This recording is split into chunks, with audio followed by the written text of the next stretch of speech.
Hey yo, hey yo, what's happening? Mic check 1 2 3 4 5. Mic check 1 2 3 4 5. Let's see what's up, what's going on over here. You feel me? You know what it is. You know what's going on. You know what's happening. We got to get this thing going. You know what I'm saying? We got to get this thing going. We got to get this thing rocking. What's up, everybody? What's going on? What's good? That's right. The Boxing Source podcast is here for January 5th, 2025. This is the first Boxing Source podcast of 2025. Of course, you know, I'm your host, JR Bell, the leader of the Boxing Source. Of course, according to reports, the longest running boxing podcast in existence. You know what I'm saying? What's going on with everybody that's checking in here live?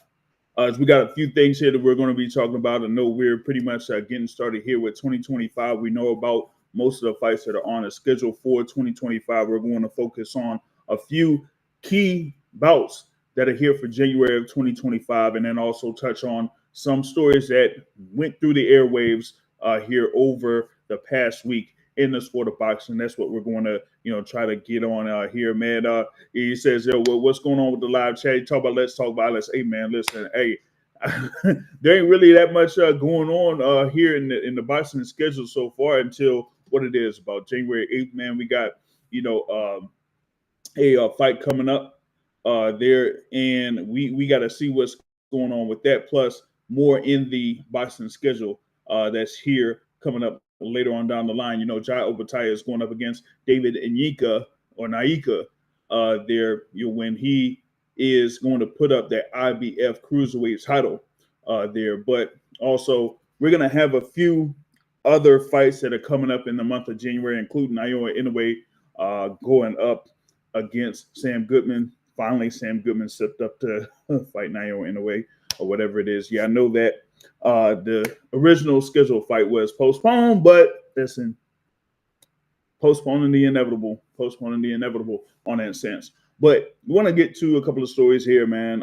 First up, we talk about this whole thing with Devin Haney.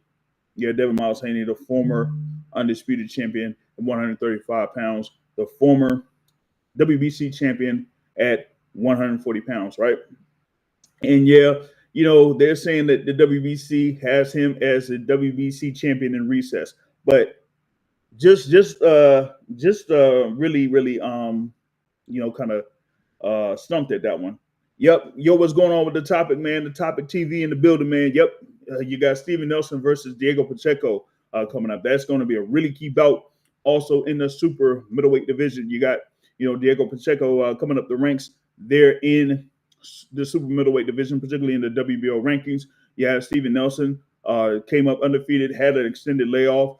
There was able to get back in the ring on August 3rd. So we're going to see him back here against Diego Pacheco. That's going to be a really key bout there at super middleweight. So, we'll be talking about that one as well here later on down the line. But we're talking about here with Devin Haney, right? Undisputed champion in lightweight. Goes up to 140. Faces regional progress for the WBC belt at 140. Wins that.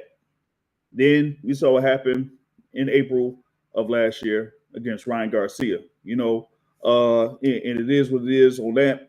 And then afterwards, pretty much like went crazy for Devin Haney, right? And now he's not the WBC champion. He's the WBC champion in recess, which is strange because they actually had a whole purse bid for Devin Haney to face Sandor Martin, who is the mandatory challenger, right? Top Rank won the bid. Did Devin Haney go ahead and accept that fight? Nope. So he pretty much should have got stripped of the belt, right? So that's why you got Alberto Puello now as the WBC super lightweight champion, and they're scheduled to face Sandor Martin for that belt. You feel me? So yeah. So shout out to Trill Clinton, man, the king of Oxtail is in the building. Says whoop blam flip flam. BLK Prime, I can pay with crypto. Is what's up. Hey, shout out to MMA and boxing addicts in the building. There, he said has a question. Who do you got winning if Canelo fights Crawford? Well, first of all, it's if. Check out the videos that are on the Boxing Source YouTube channel. I kind of hinted at a couple of things there when it came to who Canelo could fight next in May, right? So we got that going on. So that's the thing about it. But real quick though, I want to see something here. If we can just hold on just a moment, and we'll be right back here real quick. Just a second here. Just a second.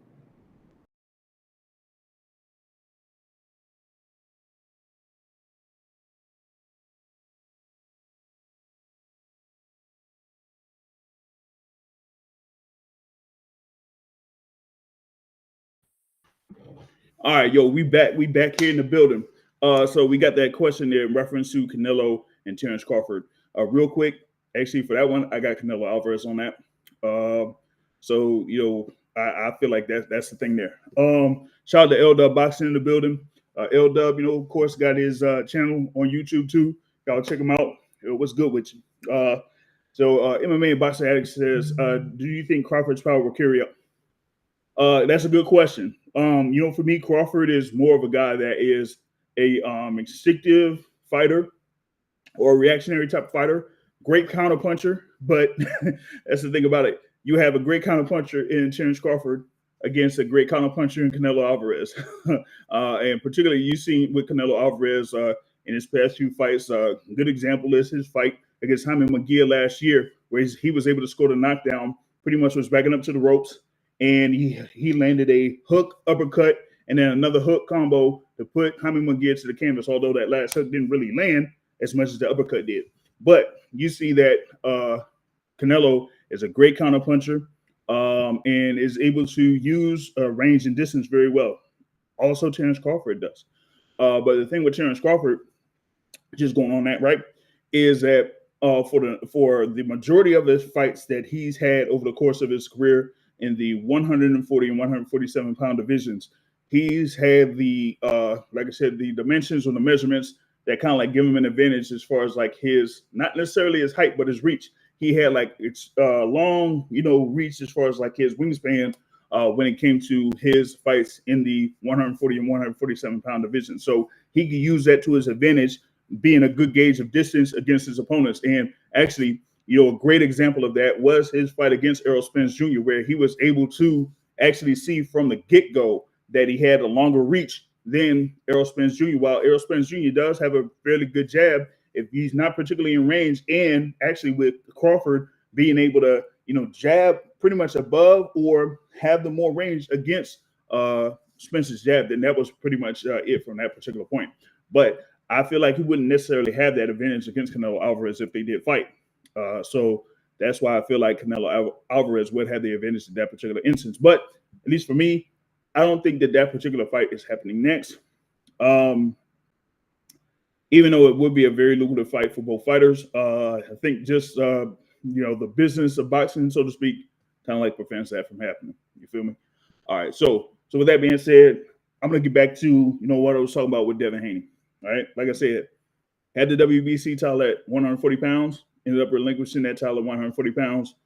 Is the WBC champion in recess, which kind of like doesn't make sense because usually with the champion in recess, that means that once you do return, you have that option to go ahead and get back in the ring and fight for that WBC title. But the problem is, like, you had a mandatory challenger and you didn't fight your mandatory. And usually if you don't fight your mandatory, you end up getting stripped of the belt. So it is what it is with that. Now, he did say that he was going to return to the ring in March.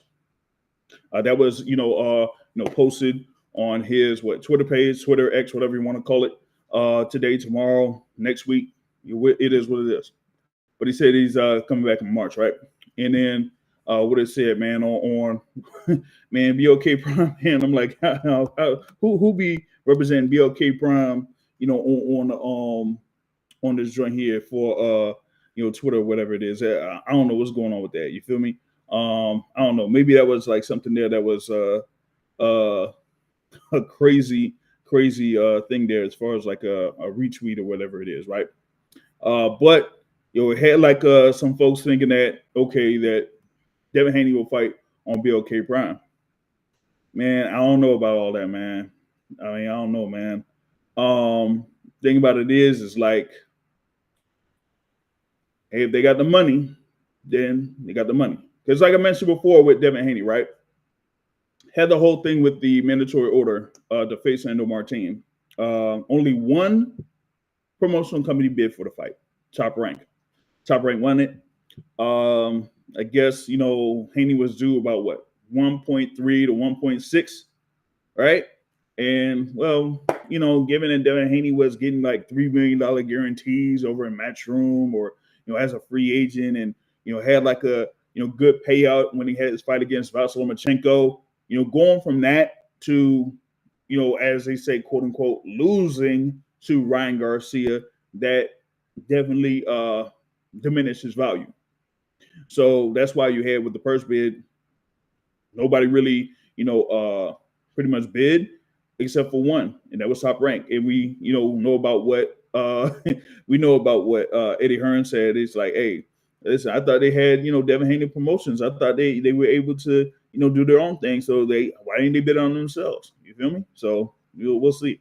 Gonna fight on MMA and Boxing Addict says gonna fight on BLK Prime against Adrian Broner. A bunch of people are saying that, man.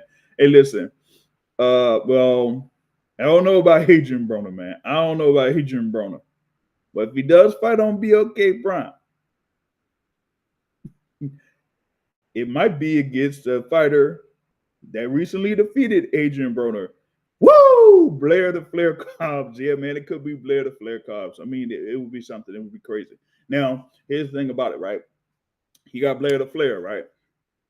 Had his win over Adrian Broner. Is out there, floating around at 147 pounds, around that 144, 145 or something like that, right? Had that win against Adrian Broner. Of course, his name, multi-division world champion Adrian Broner, but we all know his particular condition at this point. It ain't there, right? So you had Blair the Flair. Last year, I guess he was out there in attendance for Boots fight in his rematch against Karen Chikadze, right? And he was talking about looking for fights against Boots Ennis or against other contenders there at 147 pounds. Well, you got Devin Haney here who, had another story where he was talking about, I'm not necessarily, getting down to 140 pounds with no issues. That I have to do some work in order to get down to 140 pounds. So especially if you're had a good extended amount of time since your last fight, which was April of last year, like why go back into 140 pounds in your next fight? So I say, hey, you don't have a belt. You're not officially a world champion. You haven't been in the ring for a while. Just go in there and get in the ring against, somebody that's around that, 147 pound division, welterweight division that doesn't necessarily, kind of like is a full-fledged 147 pounder, and somebody could sell a fight because just to being real, just being honest, I don't know about Devin Haney really being a person that could sell a fight like that.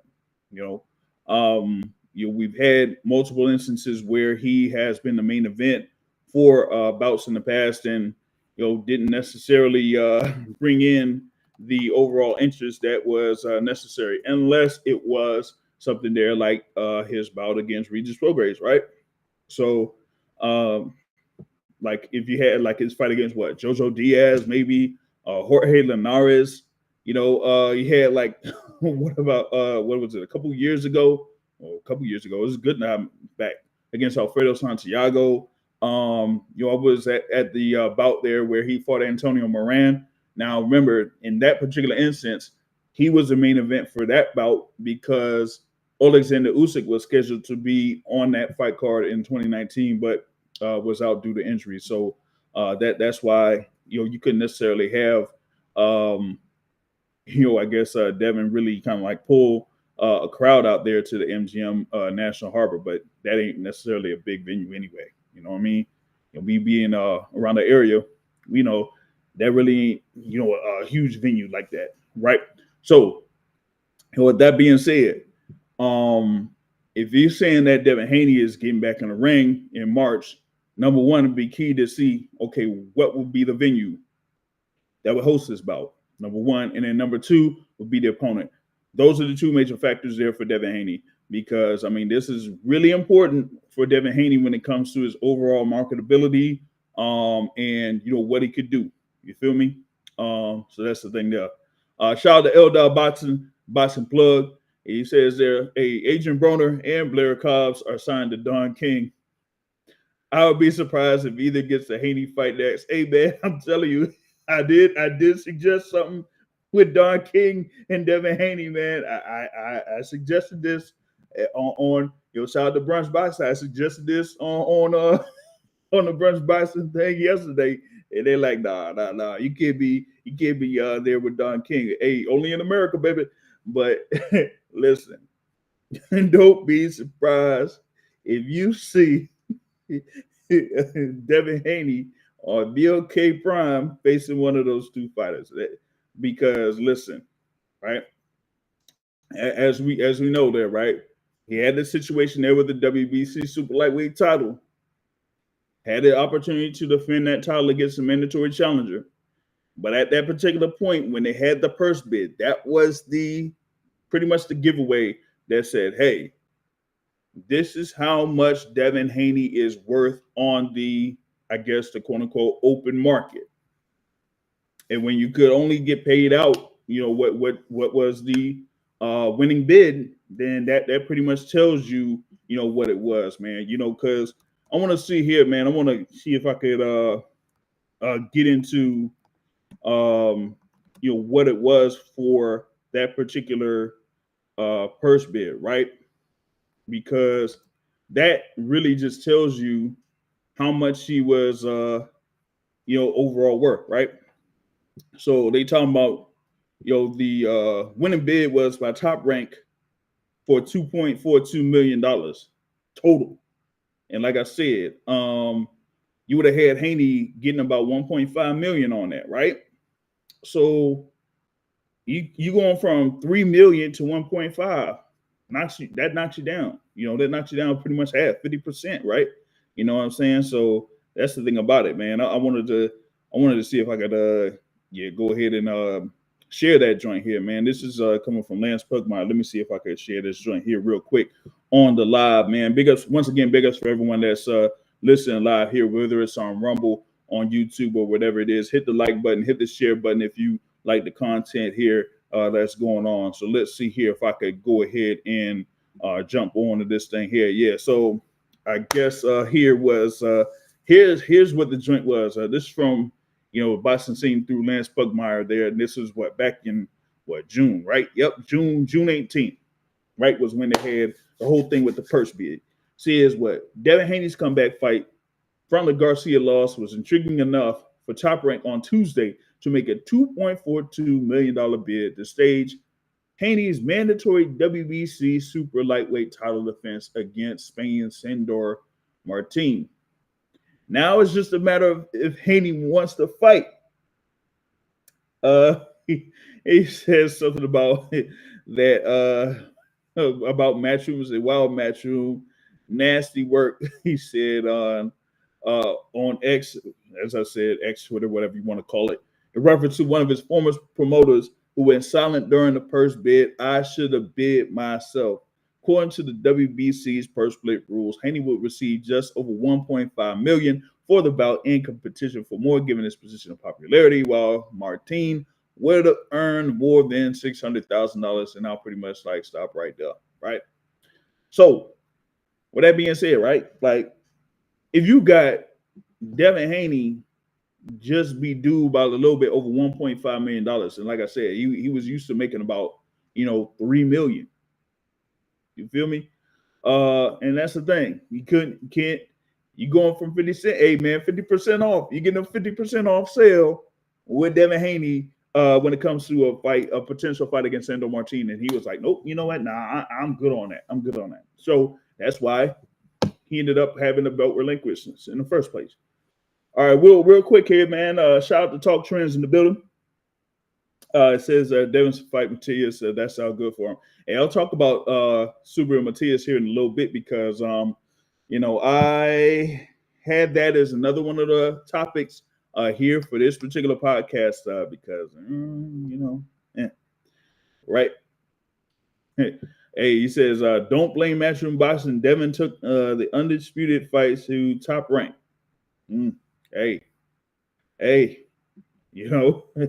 I mean, it is what it is on that, man, because look, he went ahead. He had the bouts that he had against George Kambosos Jr., right? And that was the thing. He's like, well, he was able to fight George Kambosos the first time.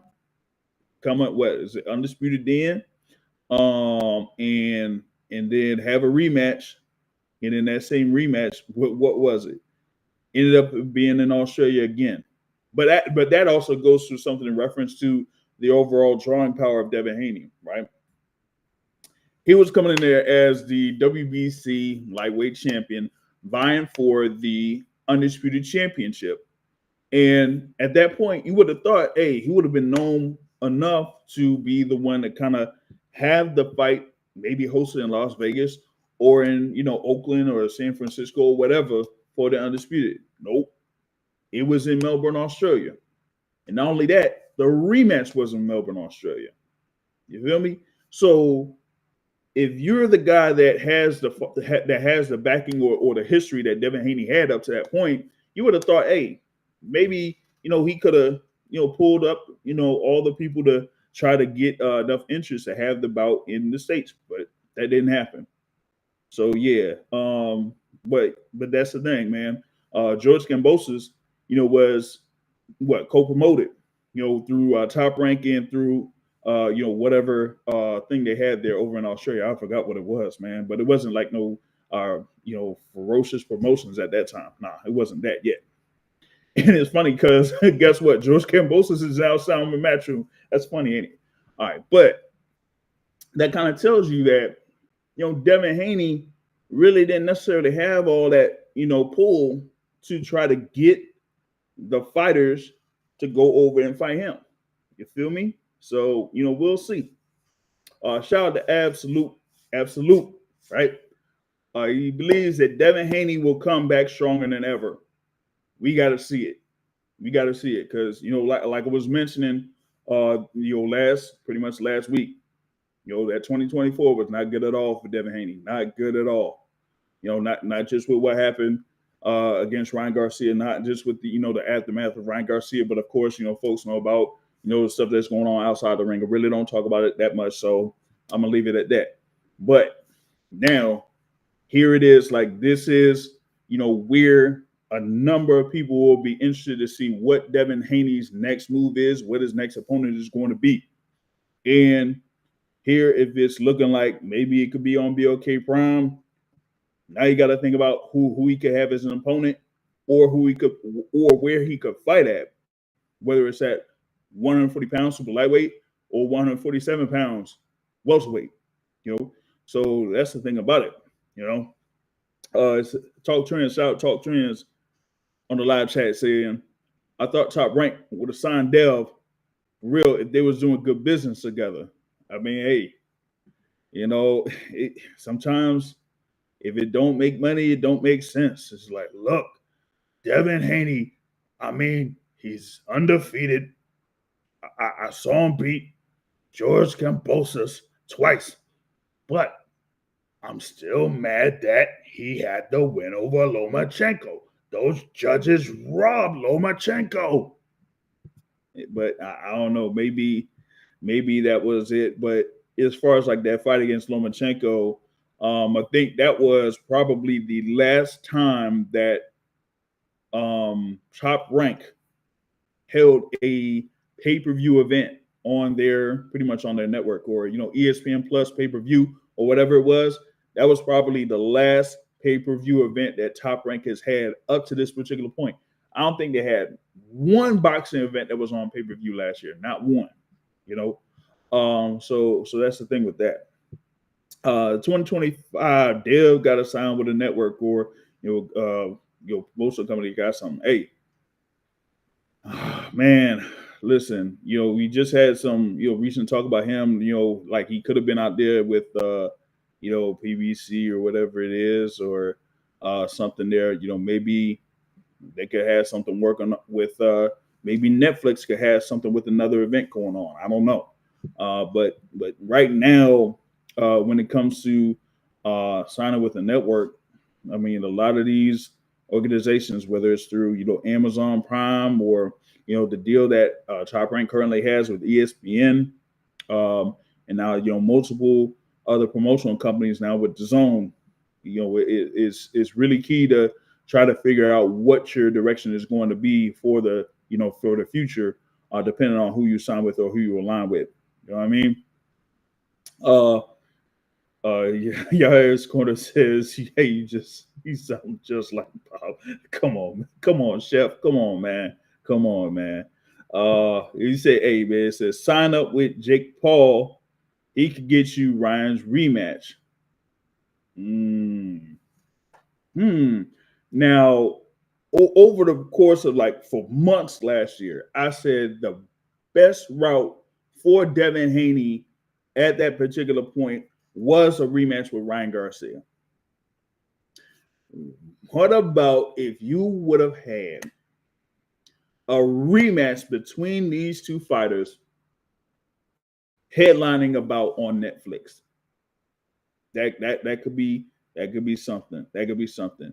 Hey, most valuable promotions would not be a bad fit. Hey, it wouldn't at all, man. You got most valuable promotions. They doing work there. Nikisa Badarian, they're alongside Jake Paul, and you could be something where that could be a pretty much like a big news right there. Having the signing of Devin Haney to be on your promotional company, man. That would be something right there. It says, man, how you turn down a top ranked pay-per-view with the biggest name at 140 to go fight God knows who on BLK? That's nasty work. Well, that's something. That's something there, man. Kind of talked about this as far as like a potential bout. Teofimo, Devin Haney. I mean, if there would have been like any type of fight there at 140 pounds, that would have been something, particularly for Devin Haney. If it wasn't Ryan Garcia, it would have been Teofimo Lopez. But, there have been multiple reports out in reference to Teofimo Lopez that he had been, turning down bouts over the course of 2024 due to money, right?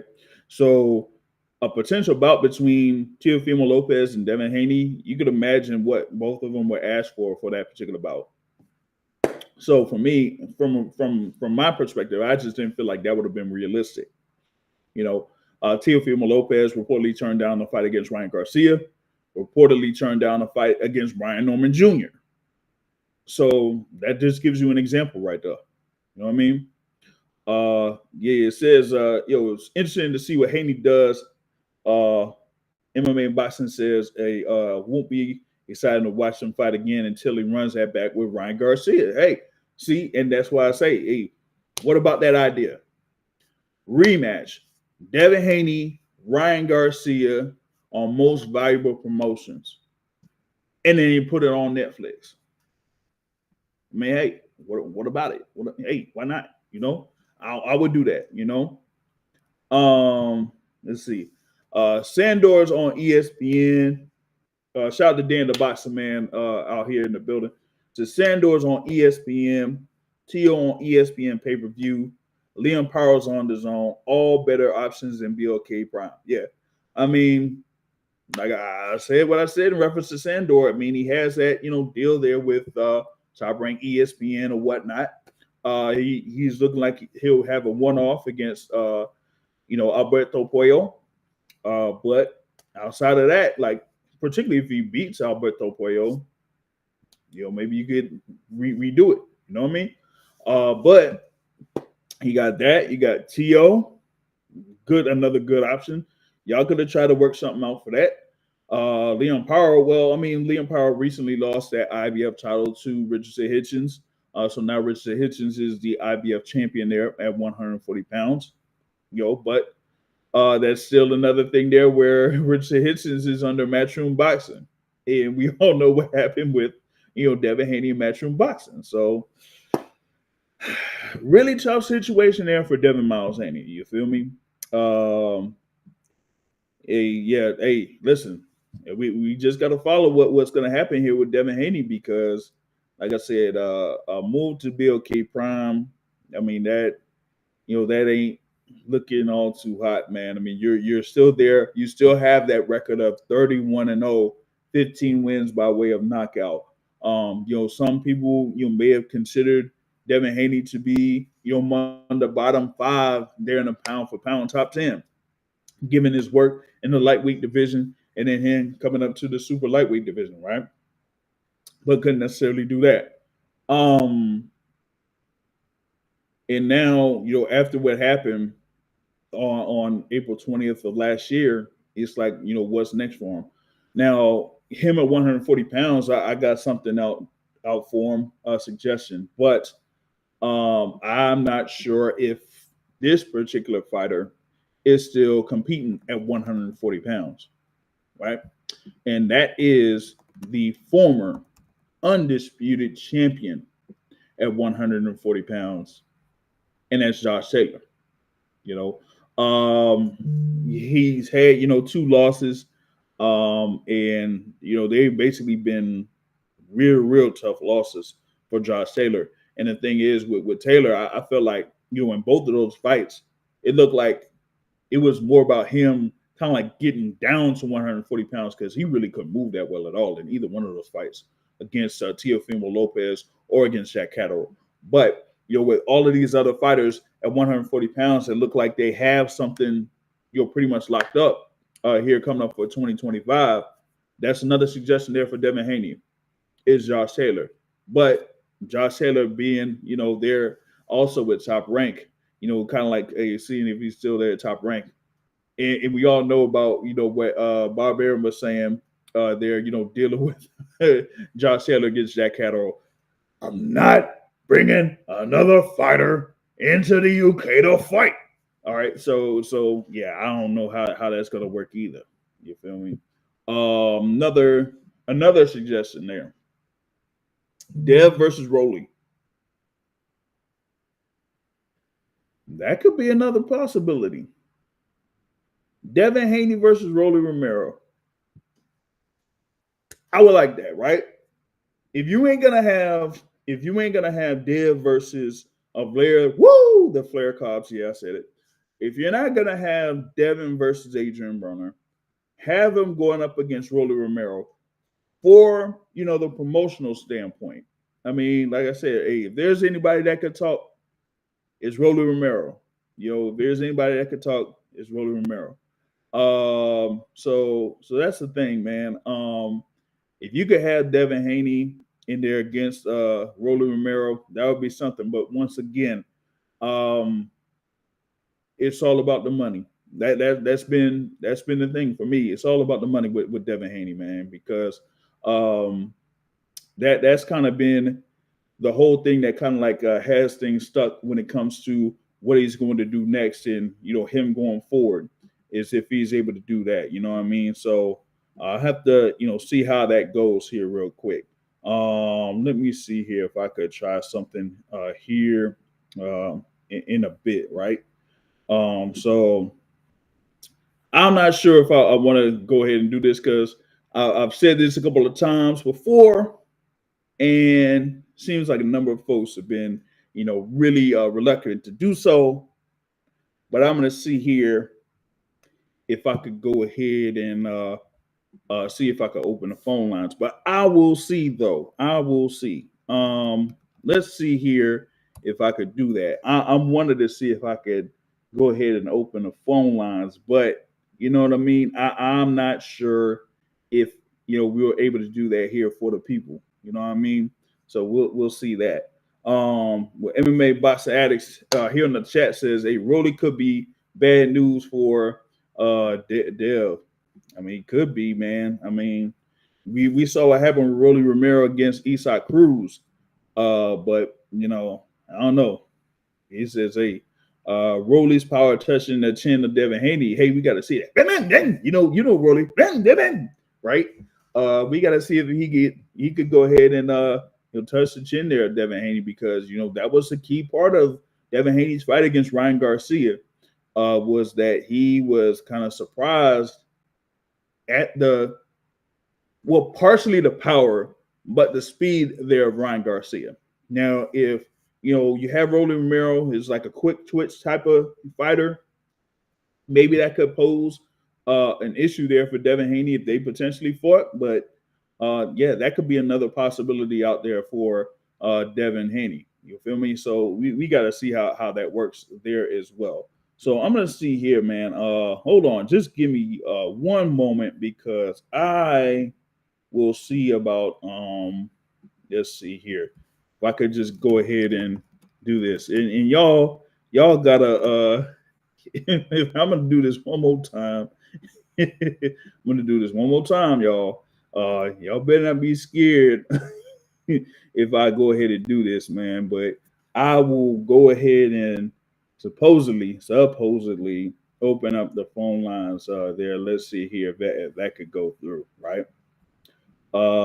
He said, "A shout out to the topic." He says, "A might be a tune-up fight for Ryan since he's cleared in April." Yeah, you have the a year suspension there for Ryan Garcia. So we'll have to see how he is able to get back in the ring professionally for that. Because remember, Ryan Garcia was supposed to have an exhibition fight, but didn't necessarily go through.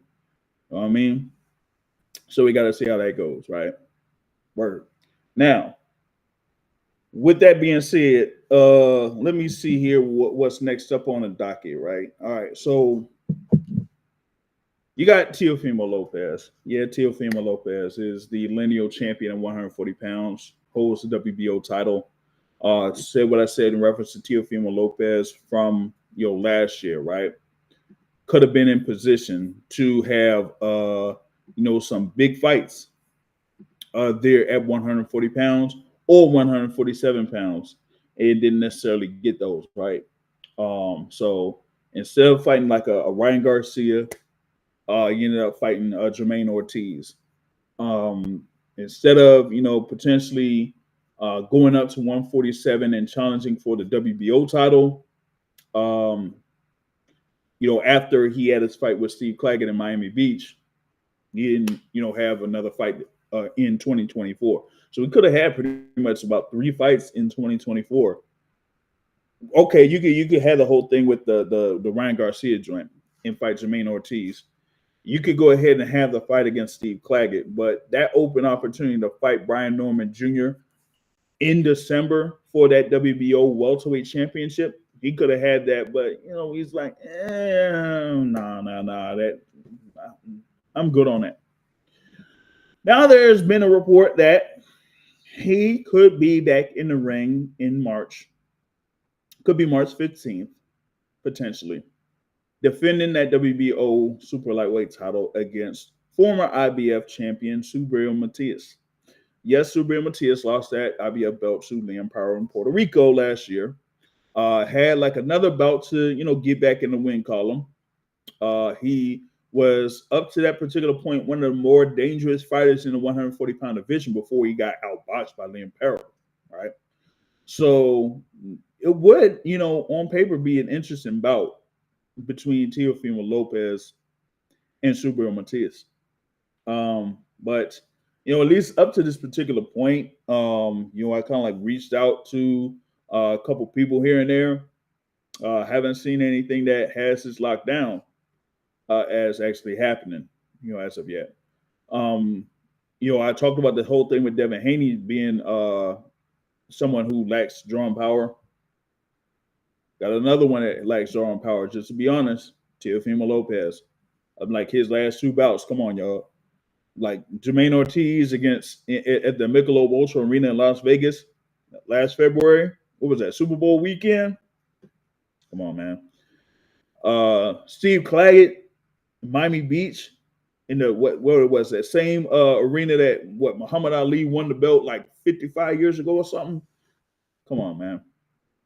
If you're supposed to be that dude, going off of your win against Vasilomachenko or whatever it was, or you win against Josh Taylor, then you have power. So let's see what we got. Hold on a second. All right, let me see here what we got going on here, man. Who on the line? Hey man, you got the whole speaker thing going, man. You got I hear echo on that. Right. What's going on? I got it. Hey, no, calling for the show. Yeah, what's happening with you? Good, man. Good. What's going on? Yeah, chilling, man. Chilling. What you got, man, so far, man? No, just wanted to talk about Hitchison, right? He just beat Power, right? Yeah. So how does he figure into 140 at this point? That's a good question. With Richard Hitchens, right? Because he's there as the IBF champion, new champion, defeated Liam Powell. It's looking like they're trying to see if they could have a fight to defend that title in his, home state or home area there in New York City. So maybe he's there for, a voluntary defense of that IBF title at 140. But as far as like his standing in the division itself, it will be interesting to see like where they will be able to match him up against another one of these top contenders.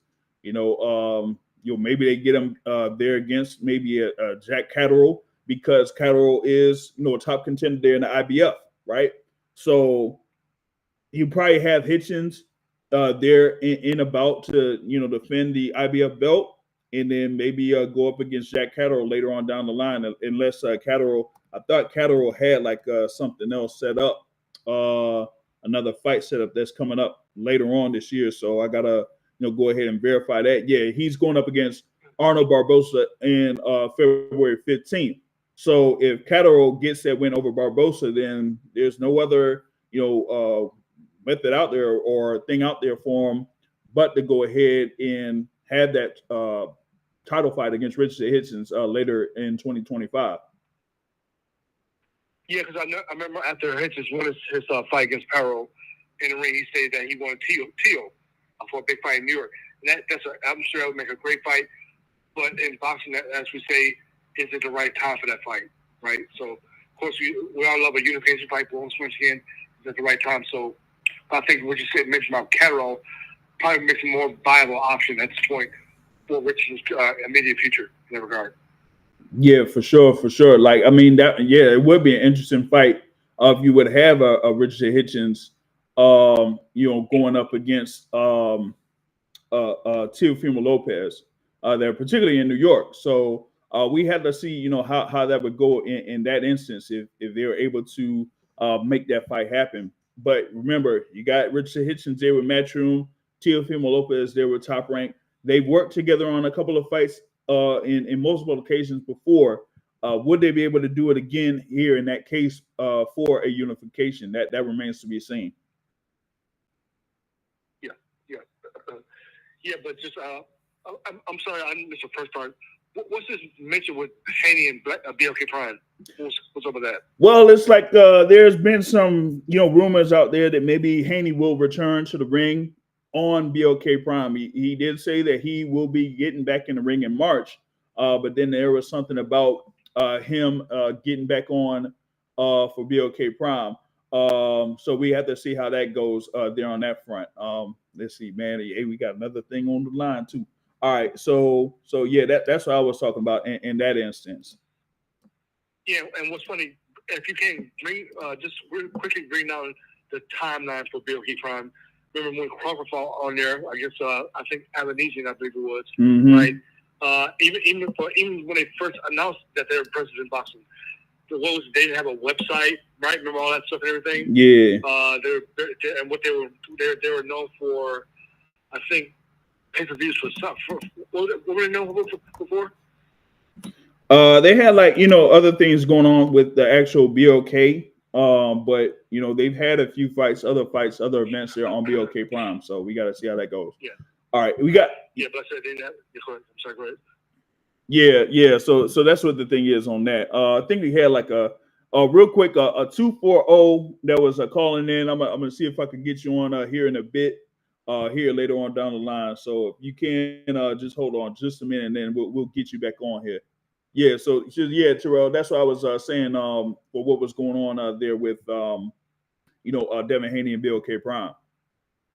Okay.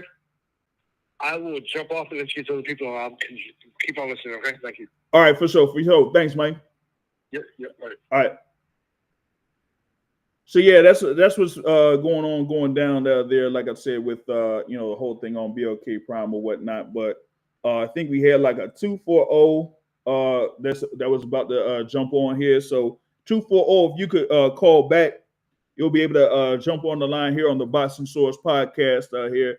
Like I said, we get things going on with the boxing conversation, and boxing news here real quick. Like I said, we'll talk about what was currently going on with Devin Haney, and then also trying to get the latest there with Teofimo Lopez to see what was happening with all of that too. So that's what's what's currently happening. I also had a little bit of thing where I wanted to talk about Deontay Wilder, of course, former WBC heavyweight champion.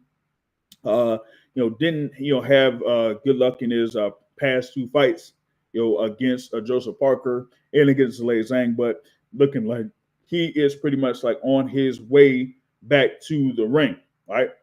And recently was disclosed, I guess, from Deontay Wilder that he was dealing with some shoulder issues or pretty much arm issues for what. So we got to see. All right, let me see here if this to get back on the line. Hold on just a moment.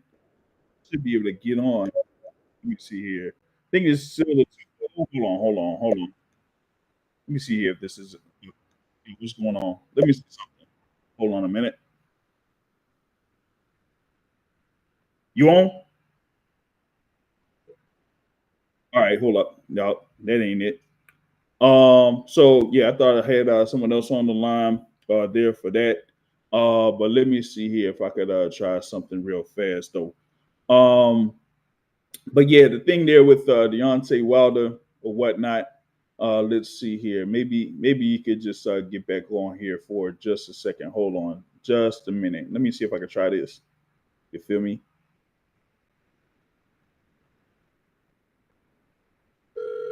Let's see if we could try that. You know what I'm saying? Yo, what's going on, Boxing Source? Who this? Hey, yo, what's going on, man? What's going on? What's going on, man? I'm watching the stream right now. Got a couple questions for you, man. We just started talking about Deontay Wilder. I was going to ask you, who do you think you should fight next, man? He's coming off back-to-back losses, man. All right. So, yeah, the thing with Deontay Wilder, right? He's coming off of back-to-back losses. He's had, the knockout loss to Lei Zhang, the decision loss to Joseph Parker, where at one point he looked like he was, pretty much out of it mentally. It seemed like he was out of it mentally in his fight against Joseph Parker. And then, we had the couple of bouts that he had against Tyson Fury where he got stopped in the rematch, that second fight, and then ended up having that, vicious knockout loss in the third fight. So for me, for Deontay Wilder at this particular point, it's the biggest money fights possible that could be out there for Deontay Wilder. Okay. One of them, it was a suggestion that could still, generate interest here at this particular point, and that is against Francis Ngannou, right? I know that Francis Ngannou had got knocked out by Anthony Joshua in March of last year, but he's still still an attraction. They're coming from mixed martial arts, right? So if he would have had like a fight like against Tyson Fury, Anthony Joshua, and Deontay Wilder, then he would have a fight against three of the biggest names in the heavyweight division of this era. So that could be somewhat of an attractive fight there, for Deontay Wilder, and that could be possible. That's number one. But number two is the obvious one, the one that I had on my wish list for 2025, the one that has been long overdue. Deontay Wilder versus Anthony Joshua. Got to have that fight happen. I mean, it's now or never. You feel me? Yeah, Joshua come off his knockout loss. So you have him coming off his knockout loss to Daniel Dubois. You have Wilder coming off his knockout loss to Zhilei Zhang. Might as well have it go on now. You feel me? Yes, sir. Involved in the MMA. I would love to see versus Deontay Wilder. Mm-hmm. This Deontay Wilder family here, I tell you, that was sound. Everybody knows that somebody's going to get knocked out in that fight. And hey, Deontay Wilder, we wanted him to get that victory, but Francis having that big knockout power looks so interesting, especially when he did with Tyson Fury. And everybody don't forget, he is coming off that TKO win over Dennis Perez in PS5. So he's still having a little bit of press behind him, you know what I mean? Yeah. And not just that, but this is fun, you know what I mean? I feel like there's something about Francis Ngannou again, and I do think that's a big matchup. That's the Yeah, no. him and Anthony Joshua, hey, I already know, everybody was about that fight forever. Back in the days, when we're calling for that fight back in the days, I did want to see Deontay win that. I did want to see it go down. I did believe he could knock out Anthony Joshua. But in the last couple of years, as a big Deontay Wilder fan, just kind of scares me a little to see Deontay Wilder. If he was to get knocked out by Anthony Joshua, it would rock me, man. It would rock us tonight. You know what I mean? That's Wilder fans really good, man. Yeah, I mean, yeah, that's the thing about it is the amount of risk that's involved in that fight. But like I was saying, both fighters got knocked out in their last bouts. I was there in attendance at Wembley Stadium for that fight between Anthony Joshua and Daniel Dubois, and there it was like it just ended up being like old guard versus new guard because you saw that Daniel Dubois was like the faster fighter, was quick twitch in his hands, and it was evident there in pretty much the final knockdown where Joshua looked like he was going to go for the knockdown or the knockout when he temporarily stunned Daniel Dubois, and he went for a right hand, but Daniel Dubois also went for a right hand himself, and Dubois' right hand got there quicker. So that's the thing about it, So I mean, we got to see where both Wilder and Joshua are at in this point of their careers, and if they want to continue their careers here in 2025. Hey man, that's right there, and that's what makes it so interesting. Both coming off losses. Oh, I would love to see that. Hey, thank you, bro. I'm gonna keep watching you, man, and I just want to say thank you, bro, for letting me get out. Yeah, no doubt, man. That's MMA and Boxing Addicts, man. I think you got this thing here on YouTube, so I'll see if I can look you up on YouTube if you got a channel as well. So I'll be on the lookout. Check me out, bro. I just started my YouTube channel, man. I love this. I'm trying to get out there. Thank you so much, bro. Thank you so much, man. Have a good one. Yeah, no doubt, my dude. Awesome, man. All right. Yeah, for sure. So that was a good question there from MMA and Boxing Addicts there in reference to Deontay Wilder. Like I said, once you're at the particular point of your career where you've had your fights, you had your run as a WBC heavyweight champion, and you run into what you had there against Tyson Fury. And that was basically one of the things that he was looking for in his professional career, right? Because he was a long-standing WBC heavyweight champion, but also he was looking to get up there, put up enough money to take care of his daughter and that type of thing. And even though he was the WBC heavyweight champion for a good amount of time, he didn't necessarily get the attention that you would probably expect for an American-based world heavyweight champion, right? Even when he had his first fight against Luis Ortiz at the Barclays Center, what was that, in 2018 or whatnot? So he still was looking for that career-defining fight. And when he had the fight against Tyson Fury, that first fight against Tyson Fury, that was, basically the one where you would have thought that he would have gotten that the career-defining win. And in that 12th round, we would have thought he got that career-defining win. But we all know the story. Tyson Fury got up like, the Undertaker or whatever you want to call it. And ended up being a draw. So, that's what that was. All right, so let me see here, man. I'm gonna see here. We got like another folks calling in, so I'm gonna see here if I could get back with that. If y'all can see if you could try to call again. If you've been trying to reach in here for the Boxing Source podcast, once again we're taking calls here for those talking boxing and everything like that. You see the number down there, man.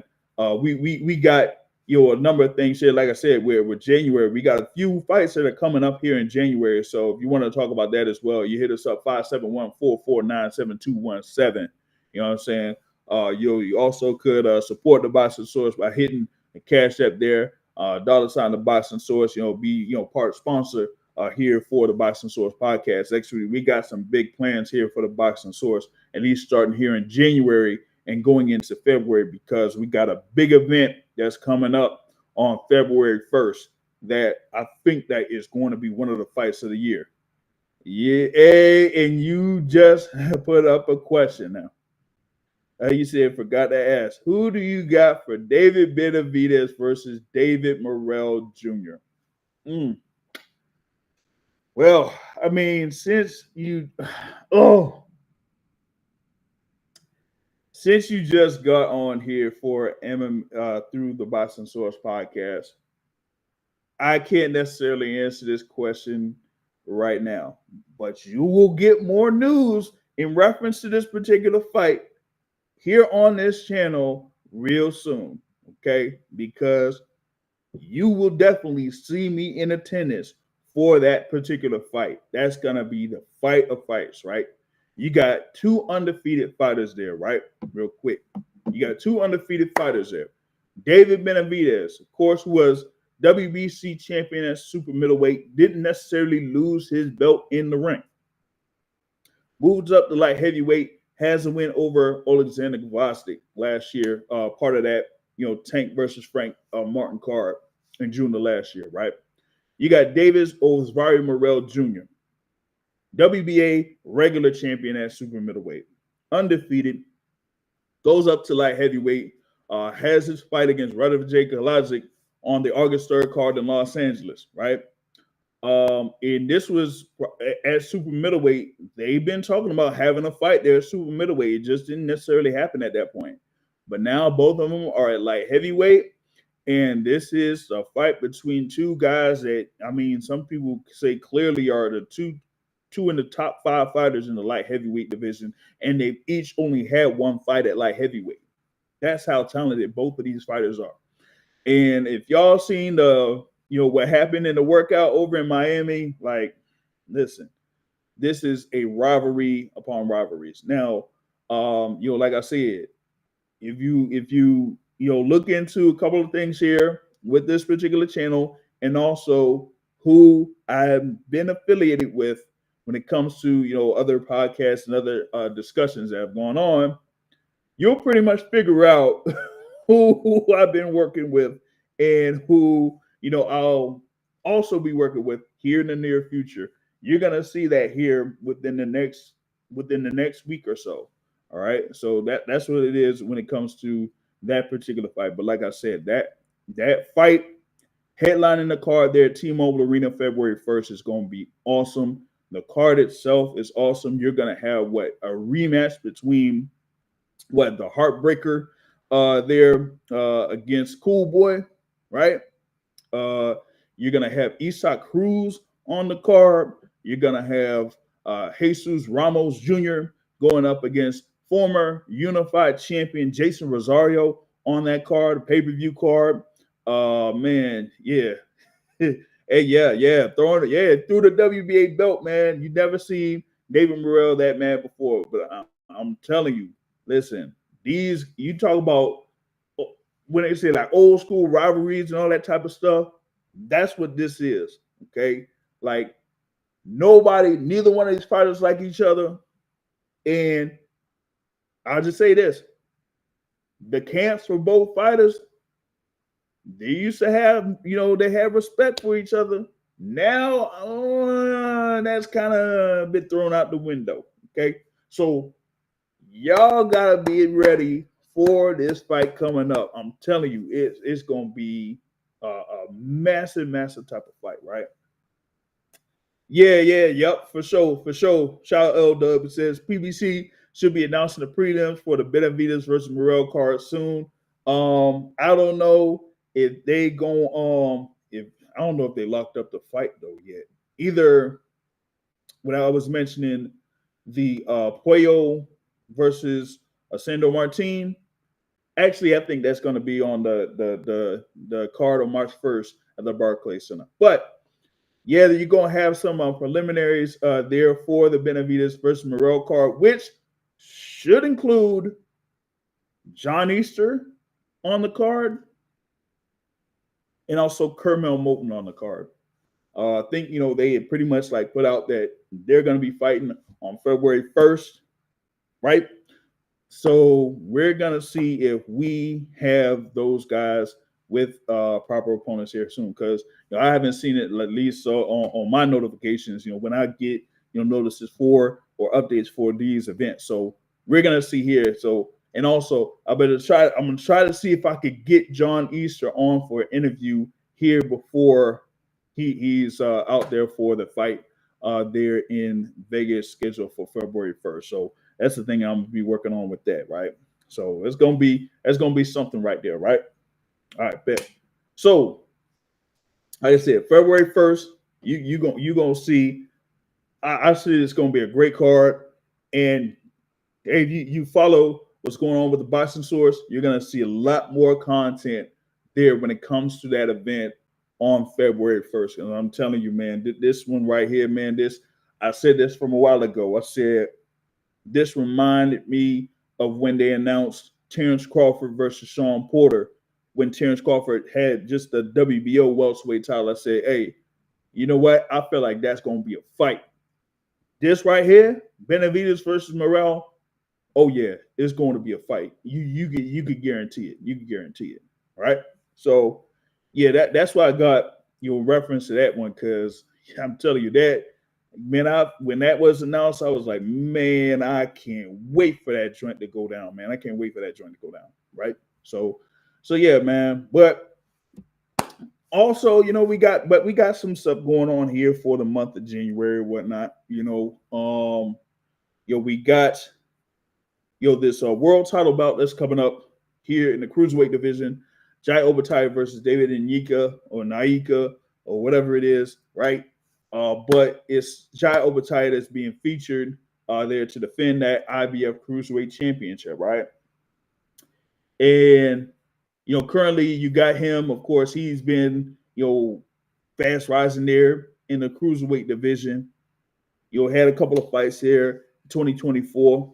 But now, he's going up against David Nyika, who's currently ranked, number 10 in the IBF. So this is a voluntary defense of that IBF title. Now, a lot of people have been, putting their so-called money towards Jai Opetaia being the best fighter there in the cruiserweight division. But, we had what it was a couple months ago in the unification bout, you had Gilberto Zurdo Ramirez win in the unified title bout against Chris Billum Smith to have that WBA and WBO cruiserweight championships. So with Jai Opetaia here, he looks like, he is kind of, highly favored there in this particular instance. But then after that, we'll see what they're going to be able to put him in position for, to see if he can, maybe get in a unification bout. I don't know, because you got Jai Opetaia there. I think under, there with Matchroom or whatnot, or whatever you want to call it. But will they be able to make that fight between Jai Opetaia and Zurdo Ramirez here in 2025? That's going to be something, So that would be interesting there. But at least for the time being, here coming up on January 8th, this is fighting the home country there for Jai Opetaia. I think it is, right? You got David Nyika It's also, you know, from Australia by way of New Zealand. So pretty much supposed to be like a good little domestic scrap between those two. Nyika only, what, 10-0 though. Yeah. I don't know, man. I don't know. That isn't looking all too high. I ain't checked the lines on that one yet. Let me see here if I could, you know, go ahead and check the lines here real quick on that particular bout. If it is on who, you know, I usually go to for the lines. Yes, it is. All right, so they got Jai Opetaia currently at minus 800 and David Nyika at plus 550. Plus 550. So that's what they got going on, right? So yeah, so that's the thing about it, man. So I don't know how that's going to fare for David Nyika in that particular instance. I mean, I'm highly favoring Jai Opetaia to get that win on that one. You feel me? All right, so you got that. All right, well, what's next up? You know, what's next up on the schedule, though? Right, at least for me, thing that I'm looking for. Yeah, you got Andy Cruz there coming up January 25th. I'm gonna talk about that card here in a moment. But before we get on that fight card on January 25th, we got what's going on the day before, I guess. You know, technically, I guess day before. January 24th. This is a makeup date for the fight for the undisputed championship at 122 pounds. Naoya Inoue going up against Sam Goodman for that undisputed super bantamweight championship. Naoya Inoue, you know, I have as what? Number 2 in the Boxing Source pound for pound rankings. Going up against Sam Goodman. Now, yeah, you did have this as a makeup date as Sam Goodman suffered an injury before the original scheduled bout, but this is the same Sam Goodman that could have faced Naoya Inoue earlier in 2024, but say, you know what, I'll you know, wait a little bit, and then, you know, had the fight, and that's why, you know, we had Naoya Inoue versus what, TJ Doheny or whatever it was, and, you know, Doheny had that, you know, the whole thing, my neck and my back and all that type of stuff, getting beat up by Inoue. Yeah, here, like Sam Goodman, man, yeah, I'm not seeing much coming. I'm not seeing much from Sam Goodman in this. Yeah, he's 19-0. He's there 19-0 with 8 wins by way of knockout. Coming from New South Wales in Australia. Oh boy, yeah. Do I really want to check the lines for this one though? Do I really want to check the lines for this one? Hold on. Let me see here. Do I really want to check the lines for that? Let's see what they got. Come on, man. Come on, man. Come on. Naoya Inoue at minus 2,500. Sam Goodman at plus 1,200. Yeah, I know this kind of, you know, man, this is even worse than what we had last year with you know, with what happened to Jaime Munguia. But nah, I'm not seeing that happening here with Naoya Inoue. That just ain't it. Like, type of fighter is Sam Goodman. Never seen him. He have power behind him, man. I don't know, man. It might be some sneaky power or something. Man. I ain't really seen much from him because all of his fights have been over in Australia, man. And like I said, 8 wins by knockout out of the 19 total wins that he's had so far. And this is also the same guy in Sam Goodman that had a split decision victory over Rais Salim in 2023, right? And also, you know, if you'll follow up, you know, what I've been having over the past year plus, is the same Sam Goodman that Elijah Pierce has been calling out for about a year and a half, right? He said he is fully confident that he will be able to beat up Sam Goodman. So now you got Sam Goodman. He's able to have himself in that position to fight for this undisputed super bantamweight championship against Naoya Inoue. But yeah, nah. You know, you got Goodman there. He's number 1 in the IBF, number 1 in the WBO. So ends up being a thing there where Naoya Inoue kind of like honors those mandatory challenges, I guess, there for those two, right? But at least for me here, unless if Inoue just has like a completely bad day, I'm not seeing it.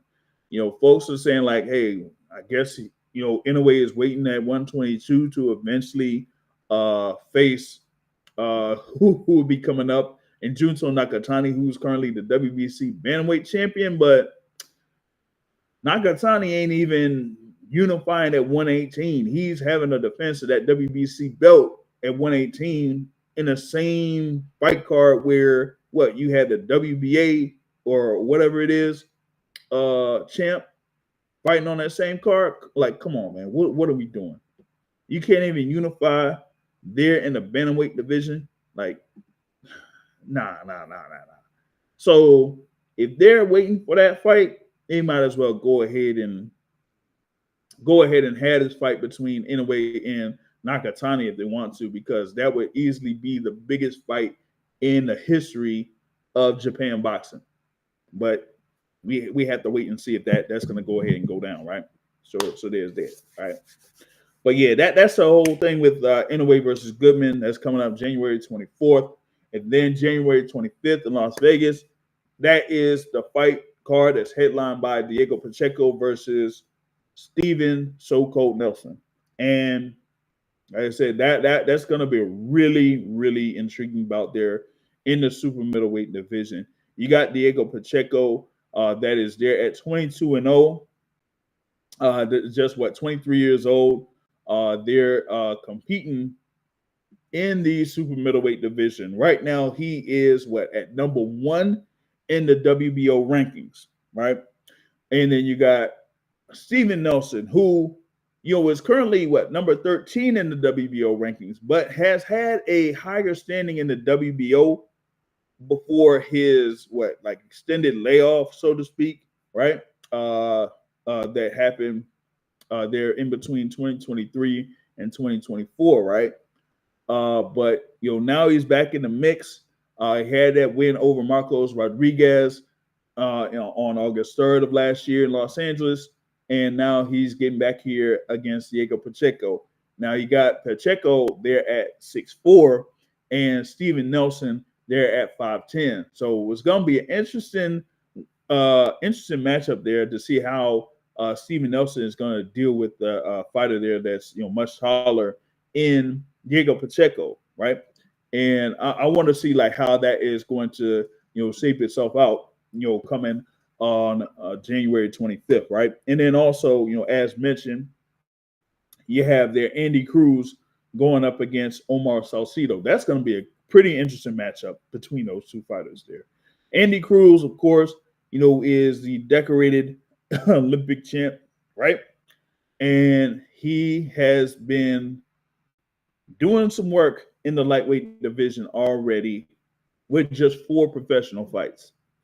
Now he's going up against Omar Salcido, who has his lone loss to Jose Nunez in 2023. But this is the same Omar Salcido that went up to around 135 pounds or so, or plus, over 135 pounds it is. Just a shade over 135, shade over lightweight, to end up stopping Chris Colbert on Pro Box TV. Yep, y'all saw it on October. He beat up Chris Colbert on Pro Box TV and ended up getting a stoppage victory there. And, I mentioned this before, these guys that are going up there and being active on the Pro Box TV circuit have been able to go up, to bigger events and have some success on there. Angelo Leo is the prime example, getting one of those knockout of the year candidates against Luis Alberto Lopez to become the IBF featherweight champion, right? So here you got Omar Salcido has an opportunity here against, one of those decorated amateurs there in Andy Cruz, and seeing if he could get the win here, as this is Andy Cruz's 5th professional fight. This will be for the IBF international title in the lightweight division. So That's going to be something here to look out for on that fight card on January 25th. So, I mean, it's going to be a few interesting fights here for the month of January as we go into February. And as I mentioned, February 1st there, you're going to have there at T-Mobile Arena, PBC on Prime pay-per-view, David Benavidez versus David Morrell Jr. in the light heavyweight division. That's going to be a huge, huge bout right there. So you do have that, right? Now, with that being said, man, that's mostly other stuff that I got here for this particular instance of the Boxing Source podcast. Like I said, you could go ahead, if you haven't done so already, hit the like button, hit the subscribe button if you're watching live, either on YouTube or on Rumble. For those, who've been catching the replay, you hit the comments, and you have your reaction to some of the stories here that I was able to talk about on this particular episode. And, I know it's been a little bit of time there, but, I also work on trying to get these, in audio form that'll be available on Spotify and all that type of stuff too. So, y'all wait a little bit on that, and then I'll be able to get that on podcast form there for you. I would say real quick there, Andy versus Keyshawn is a must someday. Hey, I don't know. It depends on what happens here with Andy Cruz in these next couple of fights in 2025. Because for Keyshawn Davis, man, they got some real good plans for Keyshawn Davis. We got, of course, him going up against Dennis Berinchik for that WBO lightweight championship. And if Keyshawn Davis wins that WBO lightweight title, there could be even bigger plans for Keyshawn Davis by the tail end of this year. Now, I'm not saying that a big fight could happen next for Keyshawn if he gets this win over Dennis Berinchik. But I can say that they got plans. Top Rank has plans for Keyshawn Davis going into this fight against Dennis Berinchik, and then they'll see what happens right after that. Like I said, going to what I was told while I was over at Keyshawn's bout that he had against Gustavo Lemos in Norfolk, it said, hey, they're looking to direct Keyshawn to put him in position for a key fight, and then maybe after getting that win, having another fight in Norfolk. So we got to see. So if he gets this win here against Dennis Berinchik, gets the WBO title, you may see him have a defense of that WBO title in Norfolk. And then after that, you may see something real big there for Keyshawn Davis. Maybe a unification. Against who? I don't know. Or do I know? No, I don't really know. But it may end up being a unification. You just got to see what's going to go down here for Keyshawn Davis. Like I said, on February 14th, planning for New York City. So be on the lookout for that. All right. So with that being said, as far as like Keyshawn Davis versus Andy Cruz, at least right now in the lightweight division, I'm not all too sure how that's going to happen, at least for 2025. But maybe in 2026, we might see something. So what else here? I think, we may pretty much have covered everything that I need to cover here in this particular instance. Shout out to, man. See, man, here's the thing though, man. Hold on real quick, man. Real quick, shout out to Android in the building, man. Happy New Year to you, man. See, I knew I had to go ahead and go into another, window here, because this apparatus don't necessarily show everything that I need to see here on this joint. So I knew I had to check something out here just to make sure. But shout out to my guy Android Uppercut there for the contribution to the Boxing Source here, because there was one time that I had a podcast here in the past, and they had a couple of folks that had chipped in, and I didn't even see it until after the fact. I'm like, nah, man, I can't have that. Gotta be able to see when people are supporting the Boxing Source out here. So shout out to Android Uppercut on the super chat. You feel me? So that's it. What I got here so far, man. Once again, big thanks for everyone that's been listening live here to the Boxing Source podcast. We'll be right back at it here on Sunday, 7:30 p.m. Eastern time, scheduled for Sunday, 7:30 p.m. Eastern time, all the time, unless if there's something else going on. But with that being said, we'll, like I said, get more content here for you. Check out the Boxing Source YouTube channel. We got a couple of interviews on there. Check out the one with Dante Kirkman. That is a current Stanford student that is also fighting in the professional ranks. He has a fight that's coming up in March also. So you can go ahead and check out that interview. And like I said, we're going to have more content here on the Boxing Source for you. And I will be working on something here for, I think it's just going to be for Rumble though, but it's going to be maybe a fight film study, but it's just going to be for Rumble. So for those that are, familiar with Rumble or, subscribe to Rumble, we're going to see if we can have a fight film study thing on there. And it will be done at least by January 19th. But we're gonna have fight film study on the Rumble channel. All right. Shout out to brother Lance here on the way out. And that should be it here for me so far. Like I said, that's it here, man. That's the first podcast of 2025. Looking forward to more here with y'all. Big ups for everyone that's been that called in. Shout out to the Chef Terrell. Shout out to MMA and Boxing Addicts. That was able to call in as well. Missed like a couple here, but I'm gonna see if I can get more familiar with getting things programmed here and everything like that. So y'all be able to call in or whatnot. And until next time, folks, I'll catch y'all later. Peace out.